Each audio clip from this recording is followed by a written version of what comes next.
صدای انجیل تقدیم می کند. درود بر شنوندگان ارجمند. این صدای انجیل است، تنها صدای راستی و حقیقت که از ازل بوده و تا ابد خواهد بود. برنامه‌های ما همه روزه و در همین ساعت از رادیو روی امواج کوتاه پخش می شود. شما می توانید از طریق شبکه‌های اجتماعی فیسبوک، گوگل پلاس و یوتیوب با تایپ فارسی رادیو صدای انجیل با ما در تماس باشید. آدرس ایمیل ما از این قرار است: radioenjil@gmail.com. تکرار می کنم، آدرس ایمیل ما radioenjil@gmail.com و تلفن تماس ما 201 616 920 1791. تکرار می کنم، 201 616 920 1791. از شما دعوت می کنیم که به برنامه این ساعت صدای انجیل توجه فرمایید.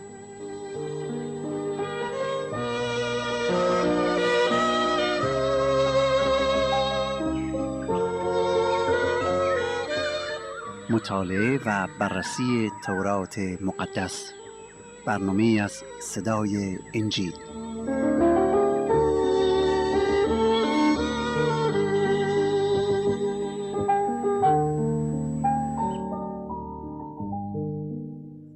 در پرتو رحمت و کرم تو ای خدا یکتا، به حضور پرجلال و قدوس و با شکوهت روی می آوریم و با پرستش و ثنا نامی قدوس و پرمحبت و یگانه تو را حمد و ثنا گفته و تو را که شایسته پرستش و عبادتی می ستاییم و سپاست می گوییم. خداوندا، در این ساعت به درگاهت آمده ایم تا از کلام مقدس تو تغذیه شده و در باره تو و اوامر مقدست چیزهای عجیبی یاد بگیریم.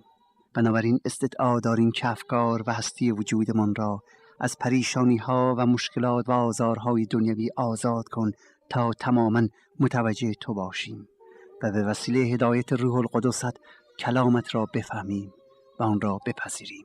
این دعا را به نام مقدس عیسی مسیح کلمه حق و مظهر قدوس تو می طلبیم. آمین.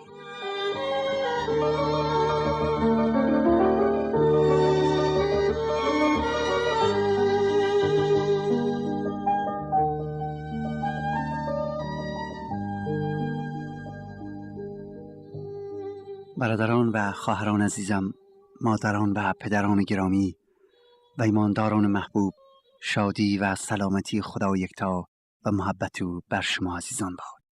امیدوارم که در این ساعت اشتیاق روحانی برای شنیدن کلام خدا یکتا داشته باشید و با پذیرش کلام خدا در قلب و هستی و وجودتون تسلیمو بشید و برکات و رحمت و حیات جاودانی رو نصیب خودتون کنید.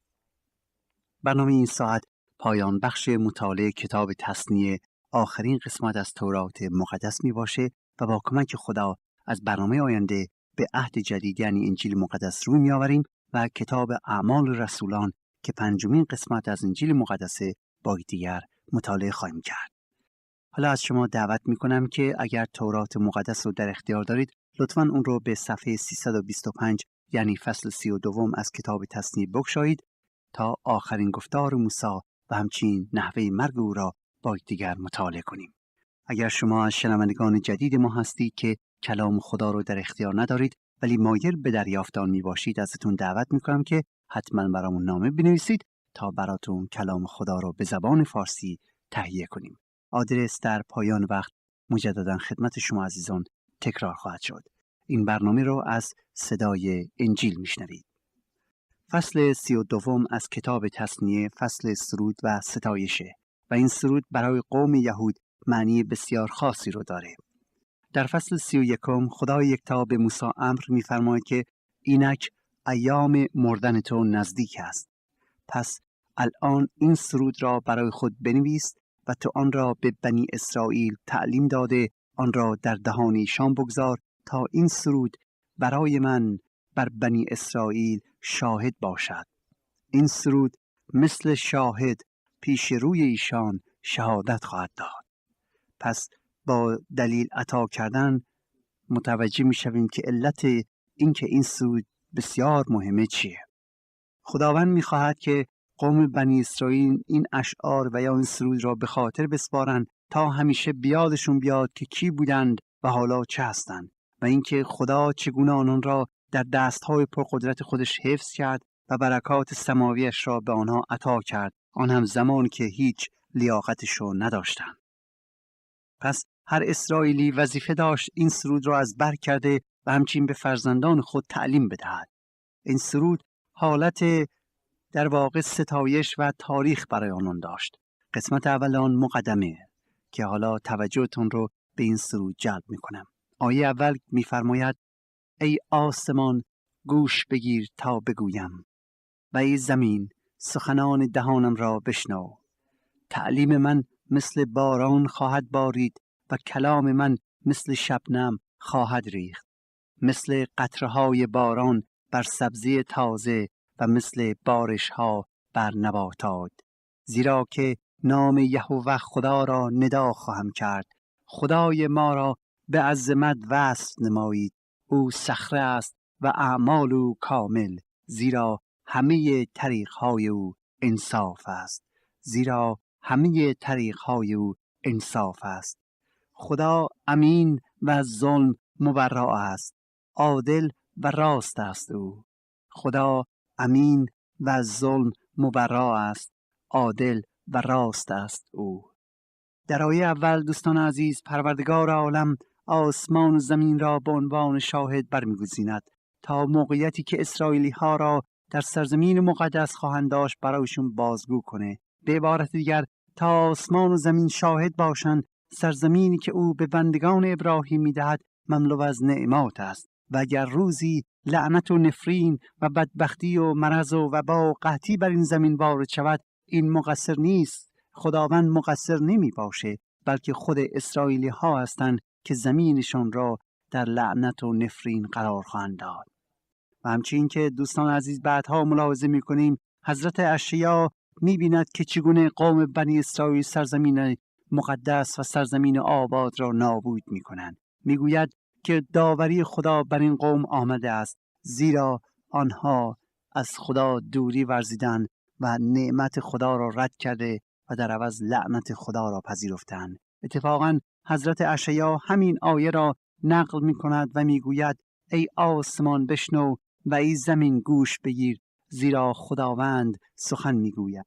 و سپس از قول خدا یکتا می‌گوید پسران پروردم و برافراشتم، اما ایشان بر من عصیان ورزیدند. مقصود از شهادت گرفتن آسمان و زمین اینه که خدا آشکارا و در برابر همه مردم مطابق وعده خود عمل کرده و می کند. وقتی که قوم را وارد سرزمین پربرکت گردانید، خداوند به اسرائیلی ها گفت که اگر از من پیروی کنید، اگر احکام مرا حفظ کنید و فقط مرا بپرستید، برکات مرا نصیب خود خواهید کرد. ولی اگر از من روی برگردانید، لعنت را نصیب خود می کنید. و دوستان عزیز، 700 سال بعد از اینکه قوم در بت پرستی بودند، اشعیا نبی می‌فرماید خداوند قوم را از سرزمین موعود بیرون می‌کند تا همه اسرائیلی ها و همه مردم دنیا یا آسمان و زمین شاهد باشند و بدانند که علت به اسیری رفتن و ترک وطن قوم بنی اسرائیل از آن جهت بود که فرمان خدا را نشنیدند و خدا را ترک کردند و بت پرستی را پیش خود نمودند. عجبا که قوم بنی اسرائیل با آنکه الطاف خدا همیشه شامل حالشان بود، کلام خدا را در دست داشتند، پیغمبران داشتند، معجزه خدا در برابر چشمانشون آشکار میشد، خدا یکتا را ترک میکنند و بت پرست میشوند. محبت خدا بر آنها بی اندازه آشکار بود. در آیه 5 اتفاقا خدا خود را پدر قوم بنی اسرائیل میخوانه و بندگان یکتا پرستش را فرزندان خود مینامه، که البته این صحبت از محبت بیکران به افرادی که او را طالبند.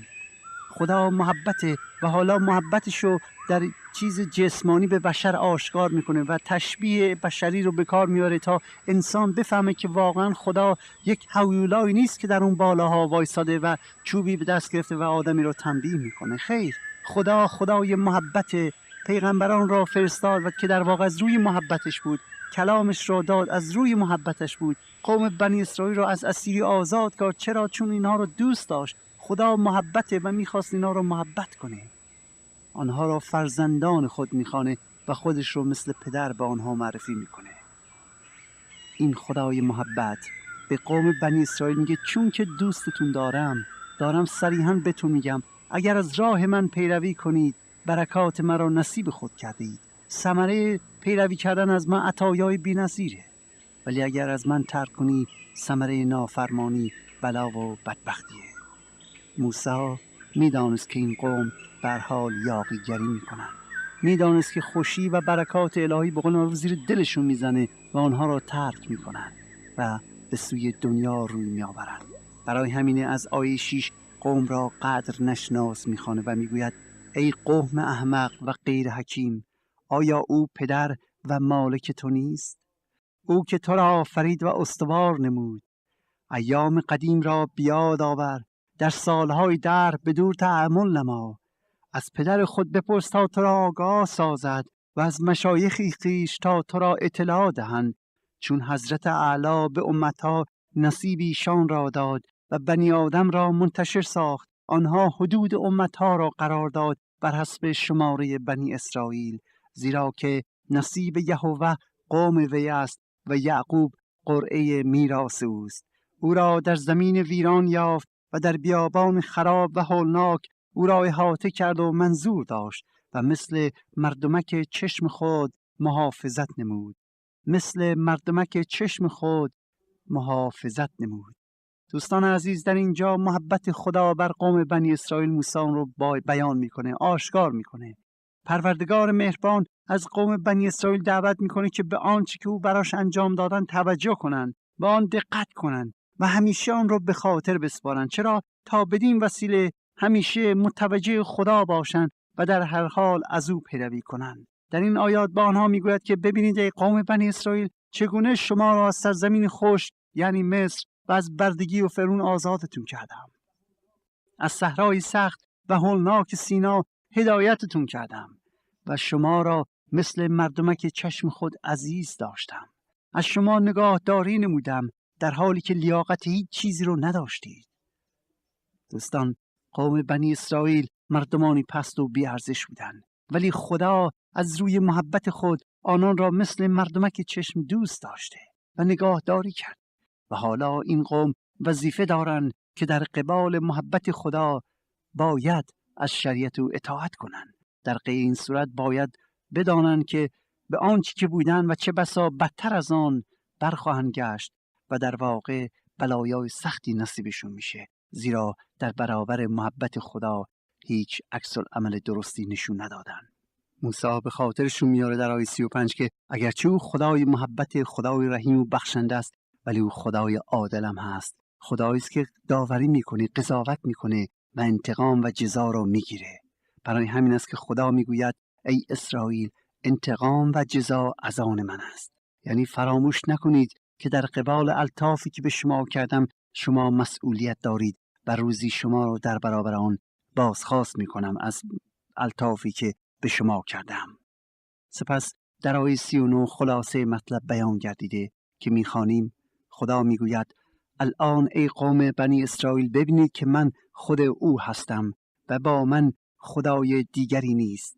من میمیرانم و زنده میکنم، من مجروح میکنم و شفا میدهم و از دست من رهاننده‌ای نیست، زیرا که دست خود را به آسمان برمی‌افرازم و میگویم که من تا ابدالآباد زنده هستم.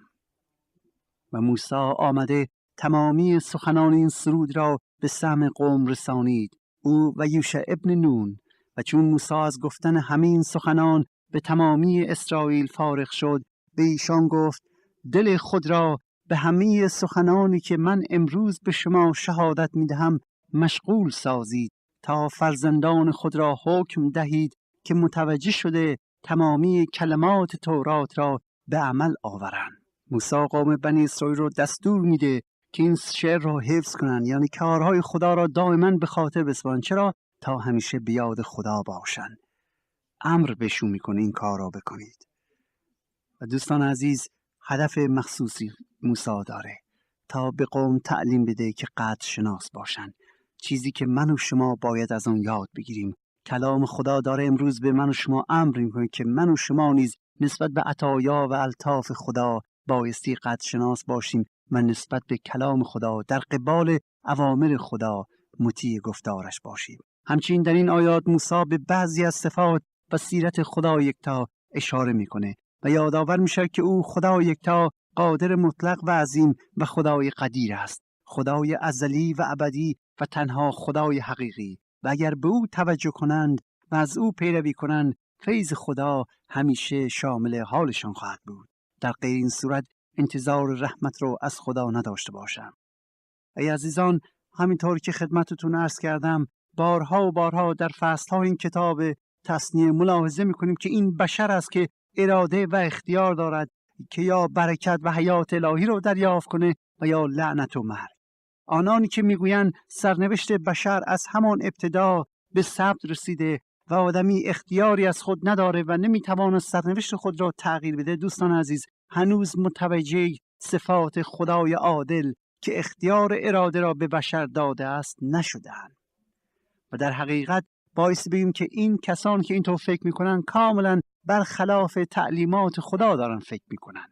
چرا؟ چون هنوز نتانستند حقیقت خدا را درک کنند، هنوز متوجه نشن که اختیار حیات و مرگ ابدی در دست خود بشره. خدا راه را به بشر نشان داده و اختیار را هم به او عطا کرده است. شاید کسانی که این حرفا را میزنند، یعنی میگویند که سرنوشت ما از همون ابتدا انتخاب شد و ما کاری نمیتونیم در آن بکنیم، به این خاطر میگویند تا به خاطر حقیقت جفا و زحمت نکشند و یا شانه از مسئولیت خالی کنند. ولی دوستان عزیز، کلام خداوند به ما میگوید که سفره رحمت او به روی همه ما باز است. پس بیایید و با تسلیم شدن به او و اطاعت از کلامش فیض خدا را، رحمت او را نصیب خود سازید و نه لعنت و خشم و بلا. سپس از آیه 48 ملاحظه میکنیم که موسی به آرزوی دیرینش یعنی دیدن سرزمین موعود میرسه، ولی همونطوری که خداوند گفته بود او وارد سرزمین موعود یا اسرائیل امروز نمی شود. به آیات 48 الی 50 توجه فرمایید. میگوید و خداوند همان روز موسی را خطاب کرده گفت به این کوه اباریم یعنی جبل نبو که در زمین موعاد در مقابل اریحاست برآی و زمین کنعان را که من آن را به بنی اسرائیل به ملکیت میدهم ملاحظه کن و تو در کوهی که بر آن میایی وفات کرده به قوم خود ملحق شو، چنان که برادرت هارون در کوه هور مرد و به قوم خود ملحق شده. موسی 40 سال دوستان عزیز قوم بنی اسرائیل را رهبری کرد تا آنها را به سرحد اسرائیل امروزی بیاوره، ولی او هرگز وارد سرزمین موعود نشد، بلکه فقط آن را مشاهده کرد. خدا امر میکنه که موسی به بالای کوه بیاد تا زمین را ملاحظه کنه، تا سرزمین را که به ابراهیم و اسحاق و یعقوب وعده داده بود رو ببینه. و سپس میگوید ای موسی تو در همان جا خواهی مرد، یعنی به پایین کوه بر نخواهی گشت. پس موسی قبل از اینکه به بالای کوه بره قوم بنی اسرائیل را مجددا برکت میده و خدا را دائما حمد و ثنا میخوانه. در حین مرگش خدا را دائما حمد و ثنا میخونه و کارهای عظیم رو ذکر میکنه و بدین وسیله خدا را جلال میدهد. به طوری که 3 آیه فصل 33 اینطور میگویند و این است برکتی که موسی مرد خدا قبل از وفاتش به بنی اسرائیل برکت داده گفت یهوه از سینا آمد و از سیر بر ایشان طلوع نمود و از جبل فاران درخشان گردید و با کرورهای مقدسین آمد و از دست راست او برای ایشان شریعت آتشین پدید آمد. به درستی که خدا قوم خود را دوست می دارد و جمیع مقدسانش در دست تو هستند و نزد پاهای تو نشسته هر یکی از کلام تو بهره مند می شوند.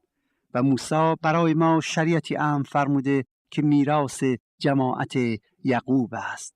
این آخرین سخنان موسی است. پس از اینکه خدا را ستایش میکنه و کارهای عظیم او را به خاطر قوم میآورد، تمام 12 طایفه اسرائیل رو تک به تک اسم میبره و همهشون رو برکت میده و دعای خیر برای تمام طایفه های بنی اسرائیل میکنه و میگوید ای اسرائیل عدالت خداوند و احکامش را به جا بیاورد، زیرا مثل خدا کسی نیست که برای تو مدد باشه.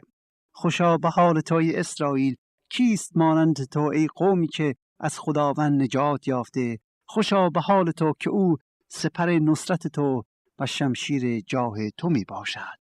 دوستان عزیز، موسی می دانست که قوم بنی اسرائیل از محبت عظیم خدا بهره‌مند شدند زمانی که لیاقت آن را نداشتند. برای همین از آنها تمنا میکنه. آخرین حرفش اینه که ای اسرائیل، عدالت خداوند و احکامش را به جا بیاور، زیرا مثل خدا کسی نیست که برای مدد تو بر آسمان ها باشد. پس از اینکه موسی تمام طایفه اسرائیل رو برکت میده، به طرف کوهی که مقابل اریحاس میره، همونطور که خداوند امر فرموده بود، و خدا تمامی زمین را از جلاد تا دان به او نشان میدهد. از آیه 4 فصل 34 اینطور میخوانیم: و خداوند موسی را گفت این است زمینی که برای اسحاق و ابراهیم و یعقوب قسم خورده گفتم که این را به ذریت تو خواهم داد. تو را اجازت دادم که به چشم خود آن را ببینی، لیکن به آنجا عبور نخواهی کرد. پس موسی بنده خداوند در آنجا بر زمین موآب بر حسب قول خداوند مرد و او در زمین موآب در مقابل بیت فعور در دره دفن شد و احدی قبر او را تا امروز ندانسته است. و چون موسی وفات یافت 120 سال داشت و نه چشمش تار و نه قوتش کم شده بود و بنی اسرائیل برای موسی در عربات 30 روز ماتم گرفتند. دوستان عزیز، بایستی عرض کنم که در این فصل آنچه که نوشته شده نه موسی بلکه یوشع نبی آن را به رشته تحریر در می آورد. زیرا پس از اینکه موسی قوم بنی اسرائیل رو برکت داد، عملا رهبری رو به دست یوشع میسپارد و خود موسی به بالای کوه میره.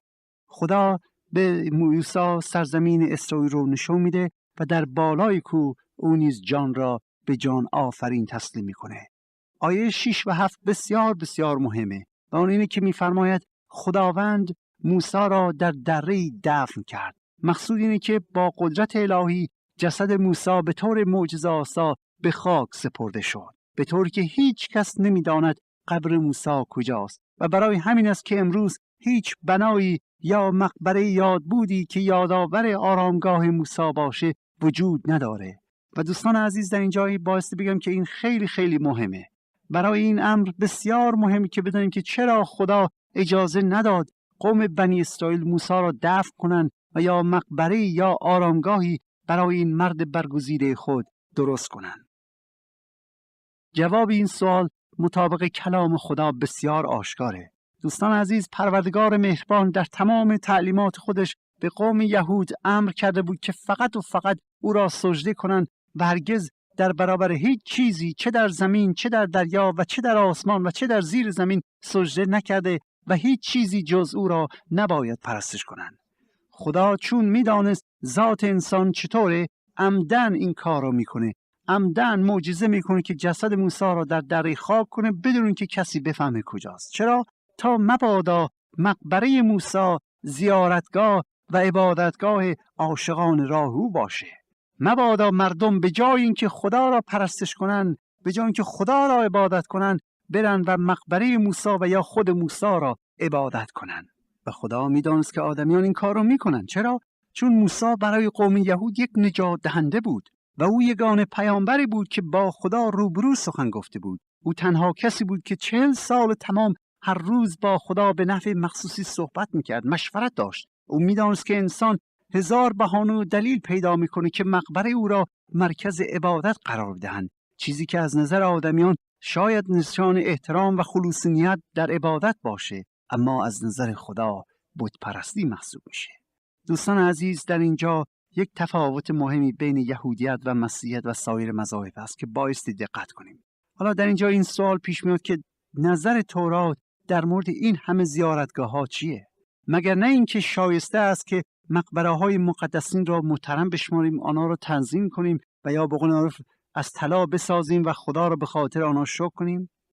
وقتی که به این آیات توجه میکنیم، از لابلای این آیات متوجه میشویم که زیارتگاه های انبیا، زیارت مقبره های پیامبران خدا چیزی نیست که خود خدا یکتا امر به انجام آن داده باشد. دقت کنید دوستان عزیز، از لابلای این آیات متوجه میشویم که زیارت مقبره های انبیا چیزی نیست که خداوند امر کرده، بلکه این فکر بشری بوده که سبب به وجود آمدن زیارتگاه‌های امروزی شده است. و همونطور که خودتون شاهد هستید، اگر صادقانه توجه کنید متوجه میکنید که این زیارتگاه‌ها و مقبره‌ها چگونه ایمان شخص را از خدا دور کرده و روی شخص را یا ایمان شخص را به سوی مقبره هدایت میکنه. اگر شخص سفر طولانی برای زیارت یک مقبره را تحمل کند ولی از دهانش هنوز حرف زشت خارج میشه، فکر میکنید که خدا از این شخص راضیه؟ وقتی افراد به زیارتگاه میرن و گریه و زاری میکنن و متمسک به مقبره نبی یا پیامبر مرده میشوند، فکر میکنید خدا از این امر خوشنوده؟ شاید شما بگویید بله، چرا؟ چون مثلا فلان نبی وقتی ببینید که در مقبرش دعا و راز و نیاز میکنن، ایمانتون رو قوی میکنه و به خاطر شما از خدا تمنا میکنه. دوست عزیز، حقیقت اینه که خدا به وسیله فیض عظیمش دیوارهای جدایی بین خودش و ما رو خراب کرده، نابود کرده، راه نجات را برای ما مهیا کرده. او میخواهد که خودمون به حضورش بیایم و با او دعا کنیم و اگر آن صداقت و خلوص نیتی که در مقبره ها به کار بیبرید در منزلتون، در دعاهاتون داشته باشید، خدا به دعاهاتون جواب میده. چرا؟ دوستان عزیز، دلیلش اینه که ایمان مسبب جواب دعا می باشه، نه زیارت. خداوند مانع میشه که یهودیان حتی جایی که موسی دفن شده است را بدونن. چرا؟ چون خدا در فرمان اول از 10 فرمان خود فرموده که هیچ چیزی رو پرستش نکنید، در برابر هیچ چیزی زانو نزنید. متاسفانه امروزه بسیاری از مردم عالم مقبره ها را میپرستند. شاید خودشون ندانن ولی واقعیت همینه. راستش را بخواهید، قبرهایی که مردم بر سر انبیا و افراد مؤمن ساختن امروز باعث شده که بدبختی های زیادی در زندگی بشر به وجود بیاد. برای نمونه شهر اورشلیم را که چقدر خونها به خاطر تصاویر ریخته شده است در نظر بیاورید دوستان عزیز، جایی که مقبره های مقدسین محسوب میشه، در حالی که شما حسابش کنید مکان مقدس یعنی چه؟ مکان مقدس یعنی جایی که برگزیده شده برای خدا. خدا این مقبره ها را برای خودش جدا نکرد، بلکه این مردم بودن که آنها را به وجود آوردند. برای ما مسیحیان قبر خالی مسیح و یا حتی محل تولدش عزیز و گرامیه، ولی مکان پرستش و عبادت و زیارت محسوب نمیشه. جای مقدس جایی است که خدا برای خود برگزیده و شخص مقدس همیشه زنده است. البته این موضوع برای شنوندگان غیر مسیحی ممکنه خیلی سنگین و سخت باشه و غیر قابل قبول، ولی دوست من، خودت رو این آیه فکر کن و بعد شما برای ما بنویسید که راستی چرا خدا اجازه نداد قوم بنی اسرائیل مکان دفن موسی را بدانند؟ چرا خدا اجازه نداد که قوم بنی اسرائیل مکان دفن موسی را بدانند؟ آیا نه به این خاطر که میدانست آن مکان بیشتر مورد توجه مردم خواهد بود تا خود خدا یکتا؟ آنچه شنیدید برنامه‌ای بود از رادیو صدای انجیل. خوشحال می‌شویم که با ما مکاتبه کنید و از نشریات و ادبیات ما استفاده نمایید و از طریق شبکه‌های اجتماعی فیسبوک، گوگل پلاس و یوتیوب با تایپ فارسی رادیو صدای انجیل همراه ما باشید. همچنین از طریق تلفن و ایمیل نیز می توانید با ما تماس بگیرید. آدرس ایمیل ما از این قرار است: radioenjil@gmail.com. تکرار می کنم، ایمیل ما radioenjil@gmail.com و تلفن ما 201 616 920 1791. تکرار می کنم، 201 616 920 1791. تا برنامه دیگر و روز دیگر، خدای یکتا و مسیح زنده با شما باشد. ماراناتا، یعنی خداوند به زودی برمیگردد. آمین.